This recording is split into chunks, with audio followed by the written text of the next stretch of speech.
Hi,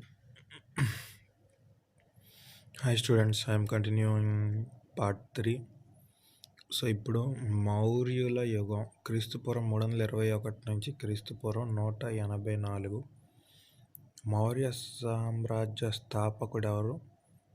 చంద్రగుప్తుడు. ఇప్పుడు దాకా మనం హిస్టరీలో ఏం చూసామంటే ఇండస్ వ్యాలీ సింధు నాగరికత అండ్ ఆర్యుల నాగరికత, దాని తర్వాత బౌద్ధ నాగరికత, జైనుల నాగరికత, వివాహాలు, వాటి రకాలు, వేదాలు, ఉపనిషత్తులు, మహాభారతం, రామాయణం, వీటిలన్నిటి మీద చూసాం. సో దీని తర్వాత మనం నెక్స్ట్ వచ్చింది ఏంటంటే మౌర్యుల యుగం.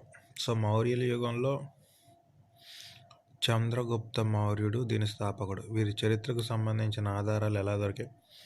కౌటిల్యుని అర్థశాస్త్రంలో ఇది పరిపాలనా గ్రంథం, రాజనీతి వివరించే గ్రంథం, మౌర్యుల పరిపాలన తెలుపుతున్నది.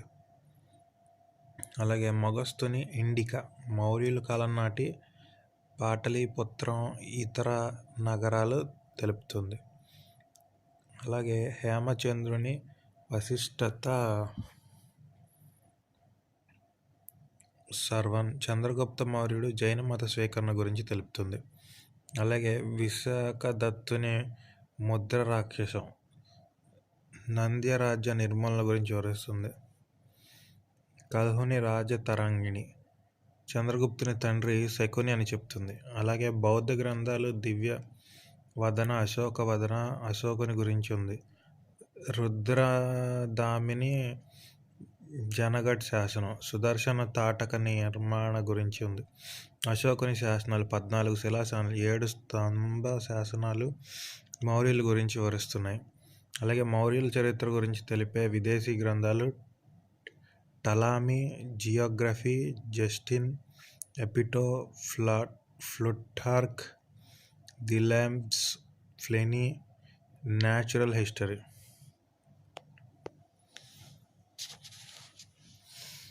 అలాగే చంద్రగుప్త మౌర్యుడు క్రీస్తుపూర్వం 321 నుంచి 298. ఇతను మౌర్య రాజ్య స్థాపకుడు. చాణక్యుని సహాయంతో క్రీస్తుపూర్వం 321లో ధనాంధుడిని తరిమేసి మగధకు రాజయ్యాడు. చాణక్యుడి ప్రధానమంత్రిగా నియమించాడు. చాణక్యుని ఇతర పేర్లు కౌటిల్యుడు, విష్ణుగుప్తుడు. చంద్రగుప్త మౌర్యుడు కౌటిల్యుని బిరుదు ఇండియన్ మబియావెలి. ఇతనికి ఇండియన్ బిస్మార్క్ అని జాకబ్ వర్ణించాడు. చంద్రగుప్త మౌర్యుడు చాణక్యుడు రాసిన అర్థశాస్త్రం ఆధారంగా పాలన నిర్వహించాడు. ఇతను క్రీస్తుపూర్వం 305లో మగధపై దండెత్తిన సిరియా రాజు మరియు అలెగ్జాండర్ సేన అయిన సెల్యూకస్ నికెటాన్ ఓడించాడు. సో చంద్రగుప్త మౌర్యుడు, ఆయన పిక్చర్ చూడండి ఇక్కడ ఉంది. నెక్స్ట్ అలాగే మగస్తనీస్, ఆయన ఫోటో. నెక్స్ట్ హోత్రమే చెందిన సెల్యూకస్ తన కుమార్తె హెలీనాను ఇతనికిచ్చి వివాహం జరిపించాడు. సెల్యూకస్ నికెటాన్ చంద్రగుప్తుని దగ్గరకు మగస్తనీస్ అనే రాయబారిని పంపాడు. మగస్తనీస్ అప్పటి భారత పరిస్థితులను వివరిస్తూ ఇండికా అనే గ్రంథం రాశాడు. పాటలీపుత్ర నగర పరిపాలన గురించి ఇండికా గ్రంథం తెలుపుతుంది.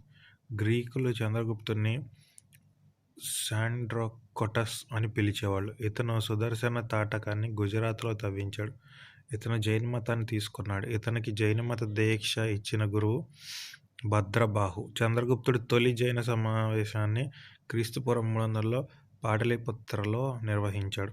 క్రీస్తుపూర్వం 300లో రాజ్యాన్ని కుమారుడు బిందుసారుడికి ఇచ్చి శ్రవణ బల్కోల కర్ణాటక వెళ్ళి అచ్చట సలేఖనపత్రం అందించి మరణించాడు.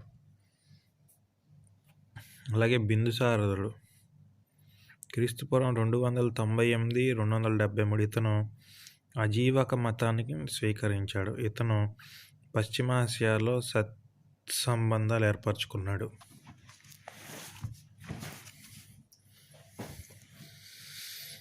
ఇతని కాలంలో డెమోక్రాన్ అనే గ్రీకు రాయబారి సిరియా నుంచి వచ్చాడు. డెమోక్రాన్ పంపిణీ సిరియా రాజు అటియేకస్ I వధువు అత్తిపండ్లు వేదాంతిని పంపమని బింబిసారుడు అనగా అకియేటస్ వధువు అతి పండ్లను మాత్రమే పంపాడు. ఇతని కాలంలో తక్షశిలలో గొప్ప తిరుగుబాటు జరిగింది. ఈ తరుగుబాటు అణిచివేసినది అశోకుడు. బిందుసారుని బిరుదులు అమిత్రఘాత సింహసేన. గ్రీకు ఇతన్ని అమిత్రకేటస్ అని పిలిచేది.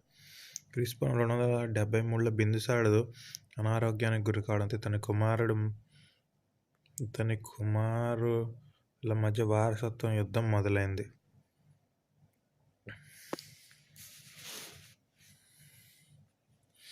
అలాగే అశోకుడు క్రీస్తుపూర్వం 268 నుంచి 232. అశోక అనగా దుఃఖం లేనివాడు. అతను తన 99 మంది సోదరులను సంహరించి రాజైనట్లు సింహాల బౌద్ధ గ్రంథ మహావంశ దీపాంశము తెలుపుతున్నాయి. సుసీమతో జరిగిన వారసత్వ యుద్ధంలో అతన్ని చంపి రాజయ్యాడు. క్రీస్తుపూర్వం 261లో ధౌలి భువనేశ్వర్ వద్ద కళింగలలో యుద్ధం చేశాడు. ఈ యుద్ధంలో జరిగిన రక్తపాతం అశోకుని కదిలించింది. కళింగ యుద్ధం తర్వాత ఉపగుప్తుడు నిక్రోధుడు అనే బౌద్ధ గురువు నుండి బౌద్ధ మతాన్ని తీసుకున్నాడు. అలాగే కళింగ యుద్ధం అంటే ఇది బిట్ చాలా ఇంపార్టెంట్ అండి. ఇందాక వచ్చింది చూసారా. ఏ యుద్ధం వల్ల తను మనసు మార్చుకున్నాడు? ధౌలి అనే యుద్ధం వల్ల. అలాగే కళింగ యుద్ధం బౌద్ధ మత స్వీకరణ తెలుపుతున్న శాసనం 13వ నెంబర్ శిలాశాసనం. 250లో పాటలీపుత్ర వద్ద 3వ బౌద్ధ సంగీతం నిర్వహించాడు. ఈ సమయంలో బౌద్ధ మత ప్రచారం కోసం విదేశాలకు రాయబారులను పంపాడు.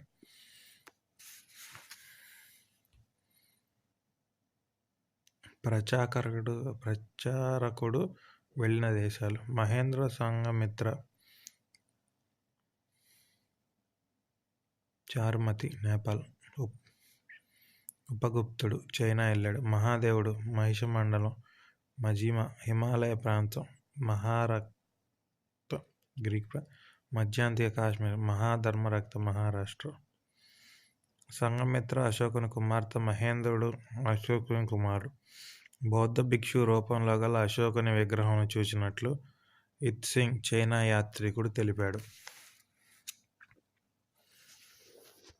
అశోకుని ప్రధాన శాసనాలు: 1వ శాసనం జంతువధ యజ్ఞాలను పండుగలను నిషేధించాడు. 2వ శాసనం ప్రజా సంక్షేమ చర్యలు. 3వ శాసనం బ్రాహ్మణులు శ్రమలను గౌరవించడం. 4వ శాసనం ధర్మ ఘోష. 5వ శాసనం సేవకులపై దయ చూపాలి. 6వ శాసనం ప్రజలందరూ నా కన్నబెట్లు. 7వ శాసనం పరమాత సహనం. 8వ శాసనం అశోకుని ధర్మయాత్ర, సహజ ధర్మం. 10 విందుల వినోదాలు రద్దు. 11 ధర్మం గురించి వ్యాఖ్యానం. 12 మత సహనం. 13 కళింగ యుద్ధం. 14 ధర్మ వ్యాప్తి.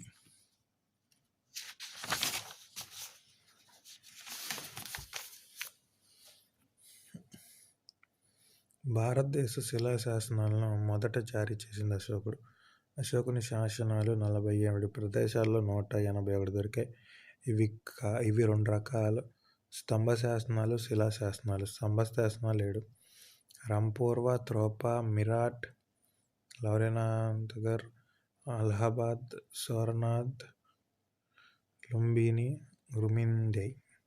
శిలా శాసనాలు అశోకుడు 4 శిలాశాసనాలు 8 ప్రదేశాల్లో కనబడ్డాయి. ఎర్రగుడి, గిర్నార్, జునాగఢ్ గుజరాత్లో ఉంది. సోపార్, కల్సి, ధౌలి, ఓగఢ్, మనేషియా, షాజాబ్గిర్.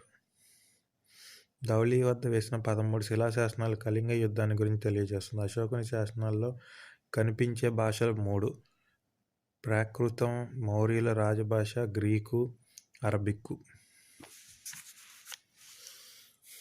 అలాగే ఇప్పుడు ఒక క్వశ్చన్: ధర్మ ప్రబోధం కొరకు అశోకుడు శాసనాల క్రింద లిపిలో జారీ చేశాడు. హిందుస్థానీ, బ్రాహ్మణి, మగధి, దేవనాగరి. సో దీని ఆన్సర్ మీరే చెప్పాలి.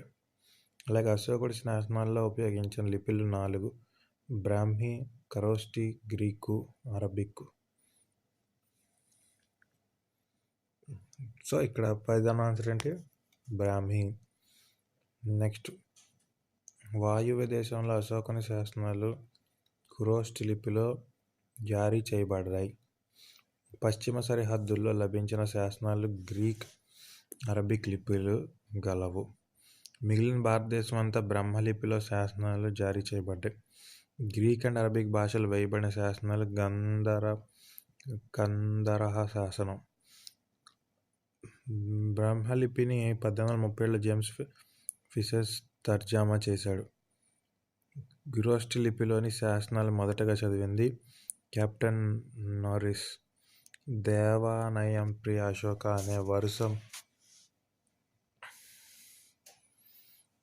అనే పేరును మొదట పేర్కొన్న శాసనం మస్కీ శాసనం. మగధ రాజు అశోక అనే పేరును పేర్కొన్న శాసనం బాబ్రు శాసనం. అశోకుడు అజీవకులకై బార్బార్ గృహాలను తవ్వించే మత సహనం పాటించాడని బరాబర్ శాసనం తెలుపుతుంది. ఆంధ్రప్రదేశ్లో అశోకుని శాసనాలు ఎర్రగుడి, పెద్దరాతి శాసనం, రాజుల మందగిరి, చినరాతి శాసనం. అశోకుడి శాసనాలు అధిక భాగాలు దేవతలకు ప్రియమైన వాడు, ప్రియదర్శి, అందమైన రూపం కలవాడు అనే బిరుదులు కనిపిస్తాయి. గుజరాత్లోని జునాగఢ్లోని సుదర్శన తాటకాన్ని మరమ్మతులు చేయించాడు. సుదర్శన తాటకం చంద్రగుప్త మౌర్యుల కాలంలో నిర్మించింది. క్రీస్తుపూర్వం 232లో రాజ్యాన్ని 2 భాగాలు చేసి తూర్పు భాగాన్ని కుమారుడు కనులకుడు, పశ్చిమ భాగాన్ని మనవడు దశరథునికి ఇచ్చిన. సంప్రతి 2 రాజ్యాలను కలిపాడు. జైన మతాన్ని అనుసరించాడు. వర్ధమాన కొండను నిర్మించి జైన కేంద్రం రూపొందించాడు. ఇతన్ని జైన అశోకుడు అనే పేరుతో పిలుస్తారు.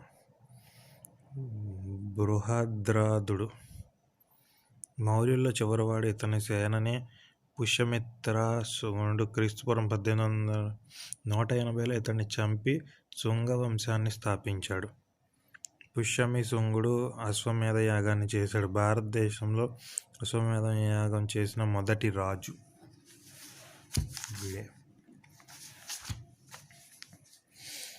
మౌర్యుల పాలనా విశేషాలు. మౌర్యుల కాలం నాటి ప్రధాన నాణెములు సువర్ణ, బంగార, ఫణి, కర్షపణ, వెండి, మాసికి, కాకిని, రాగి.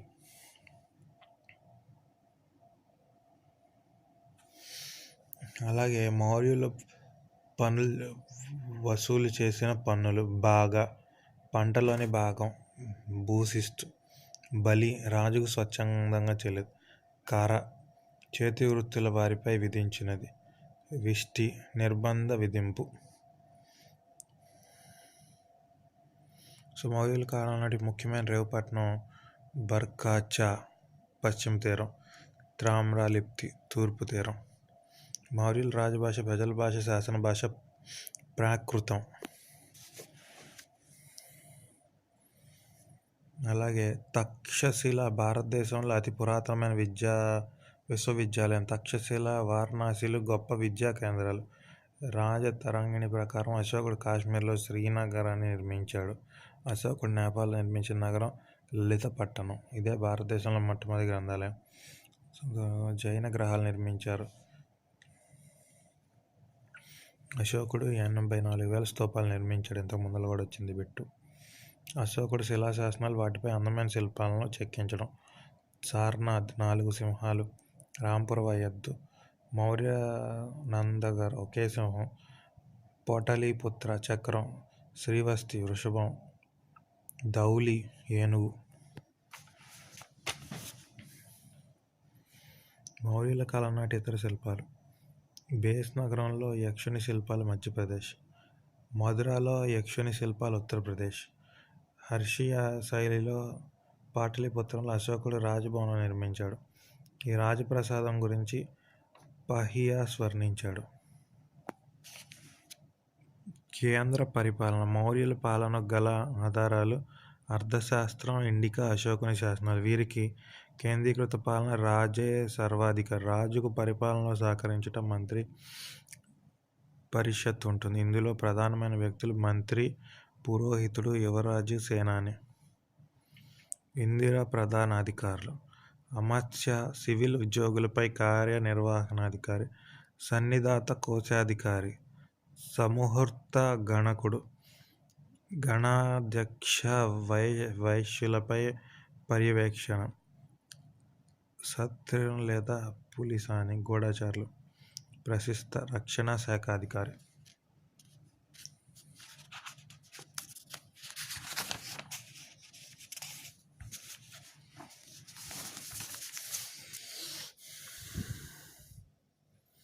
పరిపాలన శాఖలు 32. వీటి అధ్యక్షులు ఉండేవారు. ఉదాహరణకి సీతాధ్యక్ష వ్యవసాయం, శుల్కాధ్యక్ష అమ్మకం పన్ను, కోశాధ్యక్ష ధాన్యాగారం, సూర్యాధ్యక్ష మత్తు పానీయాలు, రాష్ట్ర పన్ను. వీరి రాజ్యాన్ని 4 ప్రధాన రాష్ట్రాలుగా విభజించారు. దీన్ని టట్స్ అంటారు. తక్షశిల, ఉత్తరపథ రాజధాని ఉజ్జయినియు, అవంతిపథ రాజధాని దశాలి,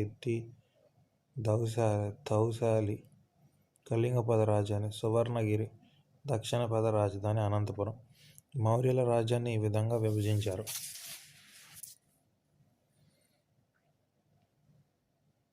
రాష్ట్రాలు: కుమార లేదా ఆర్యపు లేదా గాను.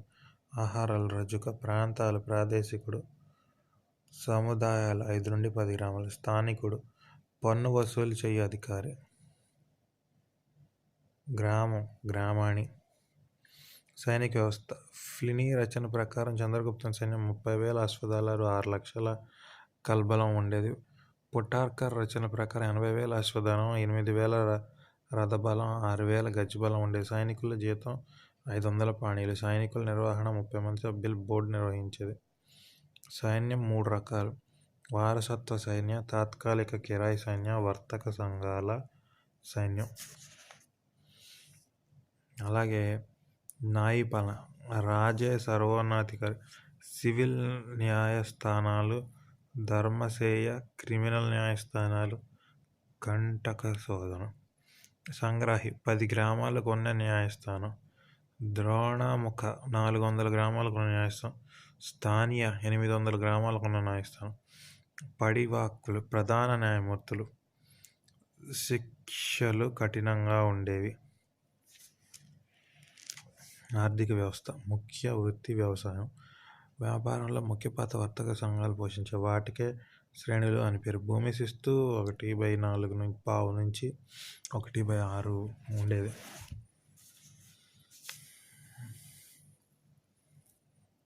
సో